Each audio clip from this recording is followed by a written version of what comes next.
Thank you, Rick. So some people say, well, we had an immigration crisis under President Obama. We had one under President Trump. We have one now. This is different in kind. And again, these numbers tell the story in a very plain way. Over 2 million in 2022 apprehended by the Border Patrol. So these numbers of 9,000 people a day are an aberration. This is not what we've seen before. It's a much bigger problem. The solutions to the problem, part of it is keeping Title 42 in place because that's all we have.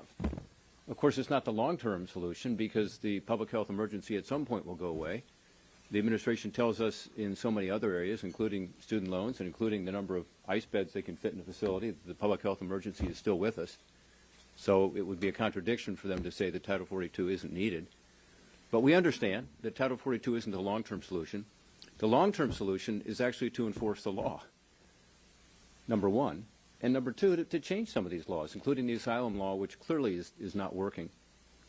Why do I say that? Well, because we have a backlog right now of about 1.4 million people. Some say it's even higher. People are waiting for their first hearing, sometimes as long as 6 or 7 years, with the ability to appeal those decisions, maybe up to 12 years. Is it any wonder that people are coming to our border? This is a pull factor in the sense that people are being told by their smugglers, and the smugglers are right, that if you make it to America and get across the line and just walk up to a Border Patrol agent, everything will be okay. You'll be able to come into the country and start working. Your kids can go to school, and you can become embedded in our communities, and that's what's happened. So I don't think anybody behind me disagrees that America is great because of our welcoming of immigrants over the years. And we all support legal and orderly immigration. But that's not what's happening now. And with it is there a lot of dangers. I issued a report this week, some of you saw, about unaccompanied kids coming to the border. Unaccompanied children are unfortunately too often being mistreated by our own government, sometimes sent to live with the very smugglers who brought them to the border to be further exploited. It's outrageous what's happening to these kids. We should all be, Republicans and Democrats alike, talking about this. The amount of sexual assaults and abuse that's happening in connection with this is something we too often forget and need to keep front of mind. I will also say that in terms of enforcing the law, the Obama administration and the Trump administration, faced with much less of a challenge on the border, were much more diligent in enforcing the law.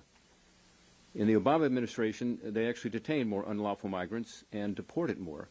There were about 350,000 individuals in that category, as an example, in FY14. In the Obama administration, they deported 65% of those individuals.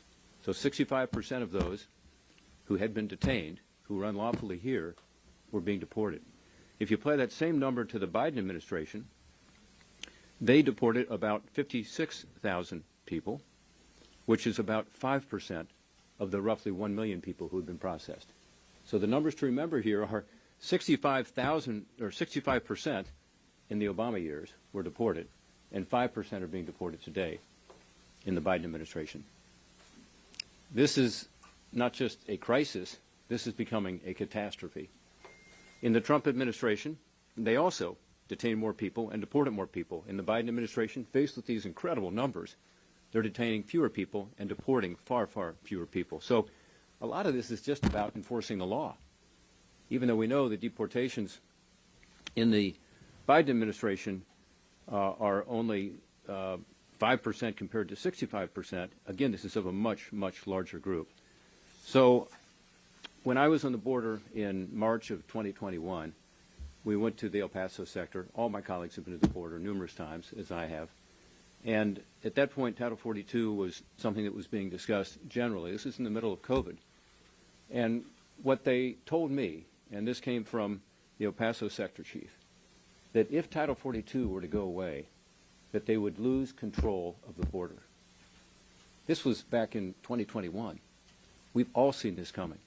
This is not a surprise. Again, it's not the long-term solution here, but it's going to make things far worse. The numbers are hard to come by, but the best that we have is that roughly 45% of those people who come to the border right now without legal documents are being turned away with Title 42, mostly single males from Mexico. But it's about 45%. And yet we have these huge numbers of over 2 million people in the last fiscal year. So this is going to turn a crisis into a catastrophe. And I urge the administration, even at this late hour, to change course. And they can. They can do it today through administrative action and at least keep this Title 42 in place as they have other public health emergency provisions, and give the Congress the time to work with them to fix this problem.